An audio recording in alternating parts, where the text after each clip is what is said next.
Welcome back to the channel, YouTube. Splitting Wigs here with Black Ops Cold War. Good gameplay. I'm just bringing you my feedback on the alpha and beta and giving you some of the pluses and minuses from what's happened so far. Hopefully that you get something out of this that helps you decide whether or not you're going to pre-order this game and play it. And if you do get something out of this video, please like it. It helps out a lot, and subscribe if you want to find your way back for more content. Anyway, let's get into this.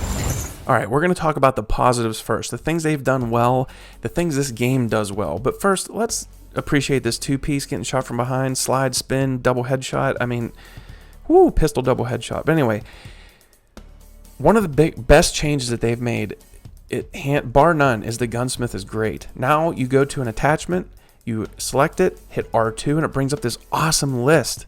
I mean, this list is amazing.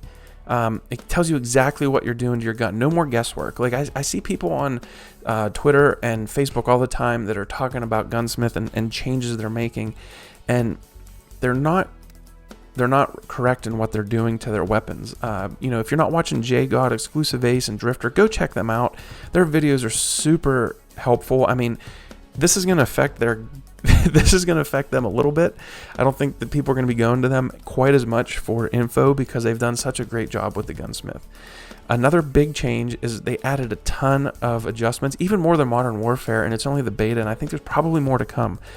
The controller settings, that they've gone above and beyond actually with adding stuff for controller settings.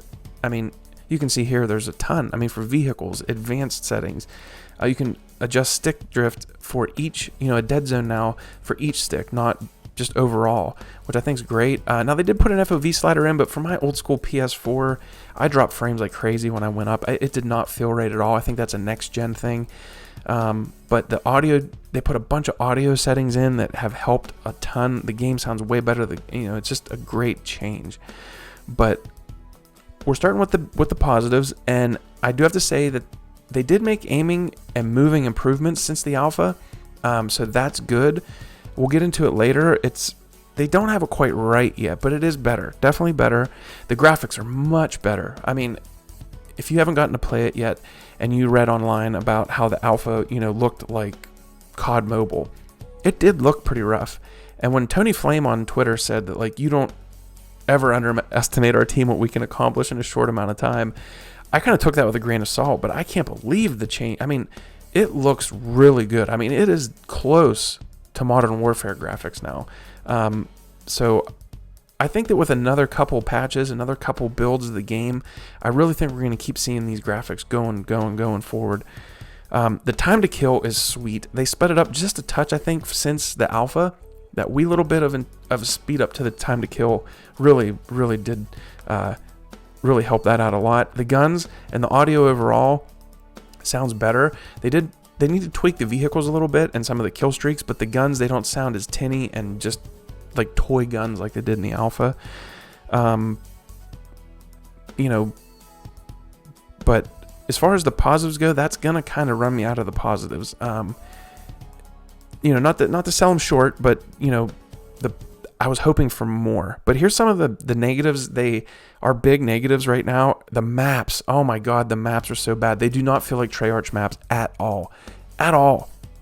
They truly feel like Infinity Ward maps, and that's a bad thing for me. Might be a good thing for you. Lag, stutters, and just overall choppiness of the game. That could be, like I said from earlier, people being spread out on different servers. Let's hope that that's the case, and whenever they fine-tune everything and get everybody in playing closer to each other, that helps a lot.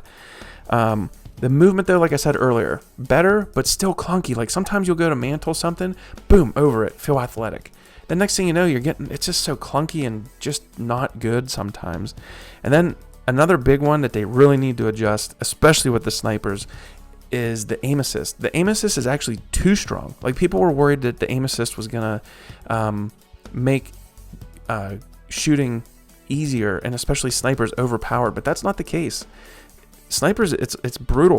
Way too much is aim assist. It slows down way too much, and that's definitely something they're going to need to address. So as I said at the beginning of the video, should you buy this game? 100% yes. I think that multiplayer in its own way is going to be awesome. Campaign, is going to be great. Zombies is going to crush this year. I have a feeling. I really do. So if you got anything out of this video, please watch one of the videos on your screen right now. Drop a like if you liked it.